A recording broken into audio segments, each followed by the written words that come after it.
cunning alchemist. By the 17th century, the ancient pseudo-science of alchemy, which had haunted mankind's imagination from time immemorial, falling into disrepute all over Europe. In the age of Isaac Newton, the man promised to turn the sands of the river Danube into shining gold. Needless to say, the learned doctor did not succeed in his project, though at various times he convinced both the imperial court of Austria and the hard-headed burghers of Holland that he could put wealth untold within their grasp. He ended up a fugitive pursued by cries of execration and disappointed greed, having added a strange chapter to the last annals of alchemy in Europe. Today Dr. Becher survives in the textbooks among the pioneers of the sober science of metallurgy. His grand scheme for turning the blue Danube into a river of gold, surpassing all the riches of Christendom, lies forgotten in the limbo of other lost human illusions.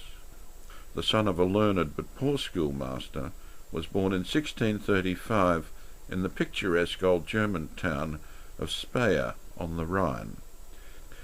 The father died when Johann was in his teens, and the half-starved boy was left with a struggle to provide for his mother and the younger children.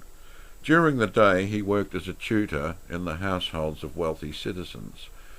At night he studied with books and farthing candles bought with his meagre savings. He read omnivorously, especially medicine, mathematics, and the sciences. Gradually he became known to learned men in the town, and with their help was able to continue his studies of Frankfurt and Mainz. Already Becher had reached the sardonic conclusion that most men were dominated by two aims: to become rich and to keep themselves alive as long as possible. To keep mankind healthy was a physician's work, but everyone knew that death was inevitable, and people had great reservations about the power of the medical men. On the other hand, Becher concluded in his hunt for quick and easy wealth that men showed almost boundless gullibility and were sitting ducks for the most outrageous charlatans. The rest of Becher's lifetime was to be an extraordinary mixture of real scientific research and the use of trappings of knowledge to prey on the ignorant.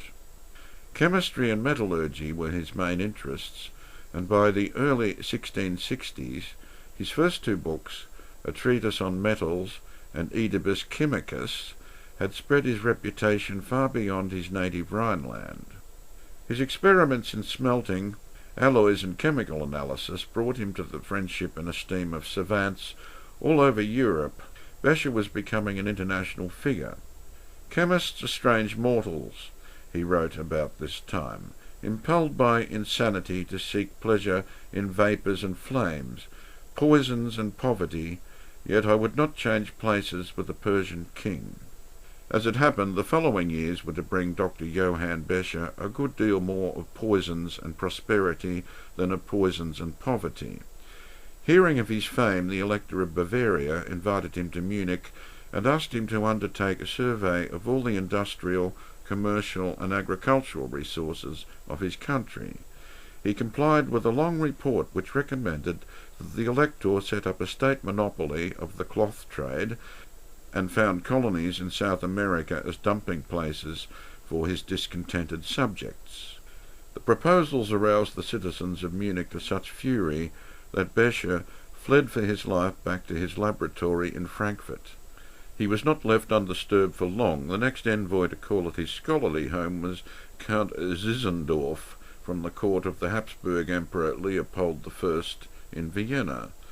Zinzendorf was an enigmatic, slightly sinister character, faint aura of witchcraft and other scandalous devilry. In fact, chemical tricks were then a fashionable craze at the Viennese court. Private alchemists and many of the nobles dabbled in childish experiments supposed to produce gold, diamonds, or rubies. Zinzendorf ostensibly visited Becher to offer him the sinecure post councillor. His real purpose, however, was very different. The celebrated Dr. Becher was the greatest alchemist of the age, and Becher did nothing to deny the suggestion. In Vienna, the Count promised wealth and honours. All he had to do was allow his Imperial Majesty and a select group of courtiers to learn some of his secrets. In addition, Becher's arrival would disgrace the official alchemist, a prospect dear to Zinzendorf, because the magician had the impudence to denounce one of the Count's own swindles. Some time earlier, Zinzendorf had set up a factory to produce gold and silver wire, which was in reality only brass wire covered with a very fine coating of the precious metals. Zinzendorf had been arrested when the fraud was uncovered, and only the Emperor's protection saved him from utter ruin. Dr. Becher, he decided, would be a most valuable ally. It was February 1666 when Becher arrived in Vienna to take up his post, and received a deeply respectful welcome from the Emperor Leopold. In preparation for his career as a courtier, Becher had provided himself with a wife, the beautiful but incorrigible wanton Maria von Hernicht of Frankfurt. The marriage soon broke down when Maria succumbed to the temptations of the Viennese nobility, and her husband accepted the situation with a philosophical shrug. Becher seemed far more engrossed in the official duties than in revealing alchemist secrets to his patrons. As commercial counsellor, he produced a mass of plans to stimulate Austrian trade and manufactures, some of them more than 100 years ahead of their time. He advocated the cutting of a canal down the Danube and the Rhine, the opening up of silver and lead mines in Bohemia. His next book, Physics Subterranea, published in 1669, was regarded later as one of the landmarks in the history of metallurgy and mineralogy. All these fine theories meant nothing to the impatient Count Zinzendorf and his cronies. They simply wanted Becher to begin making some gold. Matters reached a climax when Becher's rival, the court alchemist, appeared to succeed in producing a few grains of gold from a mixture of silver, sulphur, and arsenic. Becher was certain the Emperor had been fooled, though he could not detect the trick, even when the alchemist repeated the experiment in front of Becher and Zinzendorf. What turned Becher's mind to the Danube is unknown, though he may have realized that the river sands near Vienna did really contain minute quantities of alluvial gold. However, in June 1672, he signed an extraordinary agreement under which Zinzendorf and a group of courtiers bound themselves to pay him 500 gold ducats a month and provide all the silver he needed for his grand Danube project. In return, the nobles were to have a complete monopoly of all the gold produced from the great river that flowed beside the walls of Vienna. Becher estimated he could make 1 ducat's worth of pure gold from every 8-ounce mixture of silver and sand. This represented a profit of 500% of silver and the alchemical processes. And, since the Danube sands were virtually inexhaustible, Zinzendorf and his friends could hope to reap riches that would dazzle the world.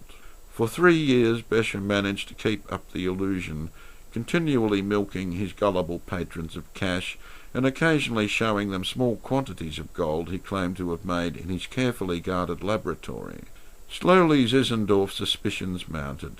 Then one day, in an ungovernable fit of fury, he refused to advance Becher another ducat, and the doctor's pleasant and profitable sojourn at the court of Vienna was over. Hounded by the implacable Count, he was stripped of all his possessions, thrown into prison, and finally exiled from the Habsburg dominions. Becher, however, had by no means finished with schemes to exploit men's greed for gold. This time his clients were the normally shrewd, hard-headed merchants of Holland. Having failed to interest them in his invention of a new silk-weaving machine, Becher in April 1678 obtained permission to address the Dutch States General on a much more specific proposal.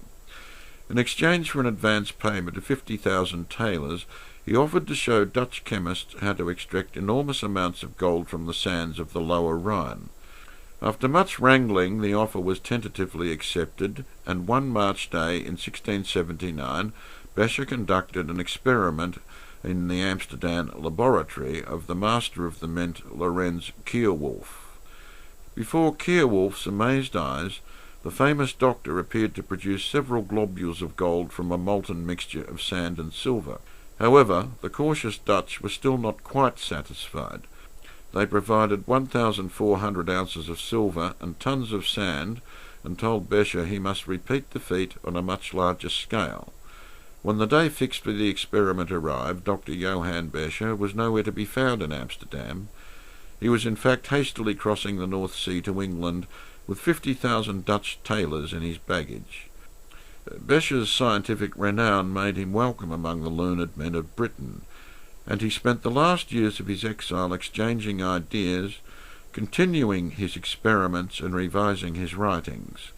For a while he investigated Cornish tin and lead mines, but failing health forced him to return to London, where he died.